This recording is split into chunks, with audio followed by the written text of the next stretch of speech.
E aí, vamos lá? Vamos? Começa aí. Isso vai ser do Pernambuco, isso? Beleza. Tá em ordem? Tá em ordem. Roda. Tá por dentro já? Oxe, com certeza. Esse livro era do quê? Era mais pra uma...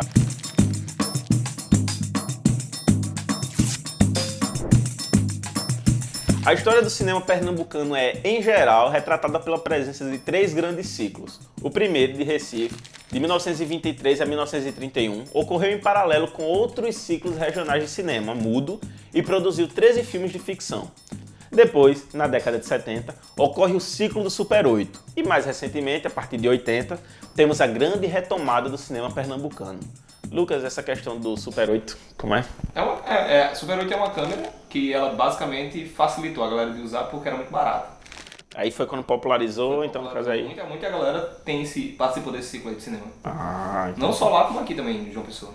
No entanto, como apontam alguns estudiosos, por exemplo, Arthur Altran, no seu artigo A Noção de Ciclo Regional na Historiografia do Cinema Brasileiro, essa ideia, essa concepção de ciclos, ela pode transmitir a falsa ideia de períodos de interrupção na produção cinematográfica. Ou seja, o ciclo acontece e para e continua, quando na verdade existe uma produção contínua de filmes, de não ficção e de outros formatos, e que gera experiências e referências que atravessam esses períodos de maior visibilidade. Ou seja, acontece esse grande ciclo, os filmes continuam sendo produzidos, mas a forma como eles fazem ou os temas que eles tratam, eles vão mudando ao longo dos anos. Então, os ciclos são contínuos, mas são histórias diferentes de uma grande história do cinema naquela região.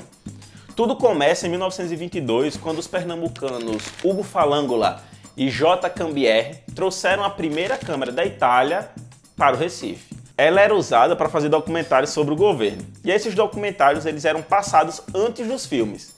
Mas eles tendiam a fazer um polo cinematográfico na cidade, a exemplo do que a gente já começava a ver também em outros locais, como Rio de Janeiro, Belo Horizonte, São Paulo e agora nesse ciclo recifense. Compõe esse ciclo filmes produzidos na cidade na década de 20 e que tem como pioneiros Ari Severo, J. Soares, Edson Chagas. Os primeiros filmes eles têm uma influência direta do que era produzido no mundo. Dessa forma, muitos desses filmes imitavam o que era feito lá fora, e aí eles reproduziam tudo, roupas, costumes, gêneros, ignorando os traços da cultura regional. No filme Herói do Século XX, de Ari Severo, um dos pioneiros que a gente já trouxe, por exemplo, o personagem principal imita o ator americano Buster Keaton. Aitaré da Praia, um filme que traz a história de um pescador, já começa a surgir então aí com uma estética mais regional.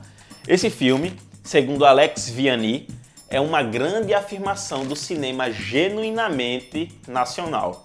É interessante porque a gente começa a ver uma arte que não apenas imita o que vem lá fora, mas ela cria a sua própria arte baseada na cultura local. Estão presentes elementos culturais pernambucanos nesse filme, como a pesca, os cenários, mas a influência do cinema americano, infelizmente, ainda é muito presente nas vestimentas. Os pescadores, por exemplo, eles aparecem de calça e de duas camisas. E as mocinhas desfilam com meias de seda na praia. Não existe. Como se um cara aqui no sol do torar, né? E muito a gente importa, Lucas, do que vem de fora. A questão de roupa social normalmente é paletó e gravata. Isso é coisa de Europa. A gente não precisa... Eu ia falar uma parada aqui, mas acho que ia ser cancelado. Mas o povo nem me vê, né? Eu posso ser cancelado? Não sei. Imagem em tela? Não pode, porque vai ficar minha imagem e o seu áudio. Entendo. Não pode falar besteira. É do quê? Os mormons que vêm pra cá não tem nada a ver, mas também eles são tudo branco. É.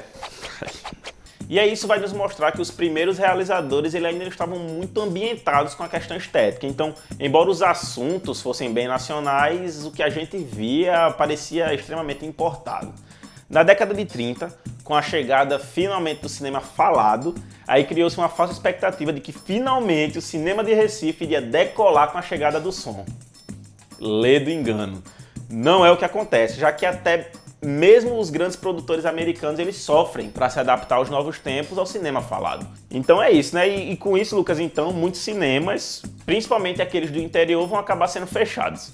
Por falta de investimento nessa nova tecnologia, que como já foi dito, era bastante cara, mesmo que os filmes lançados ainda não tivessem grande qualidade de som. Usava som, complicava tudo. Assim também ocorre com o ciclo de Recife, né, que não consegue se manter após a chegada do som. Poucos filmes foram produzidos durante o período que vai de 1930 a 1969. e algumas dessas poucas produções desse tempo foram perdidas, como por exemplo O Coelho Sai, de Firmo Neto. A chamada fase de retomada do cinema pernambucano, ela vai se confundir um pouco aí com a retomada do cinema brasileiro em si. Enquanto o marco nacional dessa fase é o filme Carlota Joaquina, Princesa do Brasil, de 1995, de Carla Camurati, o do cinema pernambucano é o filme Baile Perfumado, de 1997, de Lírio Ferreira e Paulo Caldas, ambos financiados pelo prêmio Resgate do Cinema Brasileiro. O filme, que foi lançado no Festival de Brasília em 1996, ganhou, entre outros prêmios, o prêmio de melhor filme do júri oficial. A recuperação do cinema nacional foi particularmente frutífera em Pernambuco, cujas produções alcançaram prestígio nacional e internacional. Alguns exemplos são os filmes O Rap do Pequeno Príncipe contra as Almas Cebosas, de Paulo Caldas e Marcelo Luna, e Amarelo Manga, de Cláudio Assis. Outro diferencial que a gente percebe no cinema pernambucano é o que eles chamavam de brodagem, que era uma mistura de brother com camaradagem, que é uma maneira de fazer filmes de forma colaborativa. E aí eles acionavam redes de amigos e conhecidos para viabilizar as suas produções. Longe dos grandes centros, com falta de infraestrutura técnica, pouca mão de obra qualificada e trabalhando com baixos orçamentos, a brodagem é uma importante estratégia para driblar essas dificuldades. Para a diretora Adelina Pontual, essa é uma das principais características do cinema pernambucano. Ela vai dizer que existe essa mobilização grande em torno das produções, porque os amigos eles se ajudam para concretizar os projetos e eles vão intercambiar funções, mobilizar esforços, às vezes inclusive trabalhando com cachês simbólicos. E aí? Como nem tudo são flores, essa questão da brodagem ela foi um pouco criticada por restringir a participação feminina nas produções, especialmente na direção.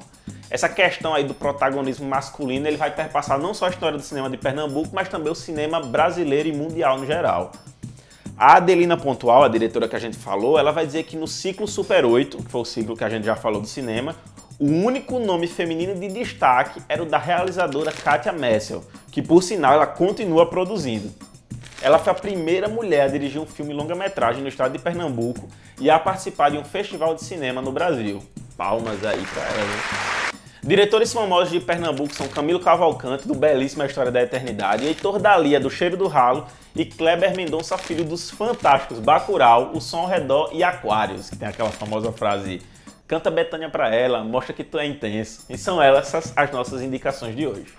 E aí, se você quer acompanhar o trabalho de alguém, eu acho que a gente poderia destacar o trabalho do incrível Irandi Santos, de Febre do Rato, Tatuagem, e recentemente ele estava em Velho Chico e agora ele está na novela Pantanar. O cara é bom, meu amigo.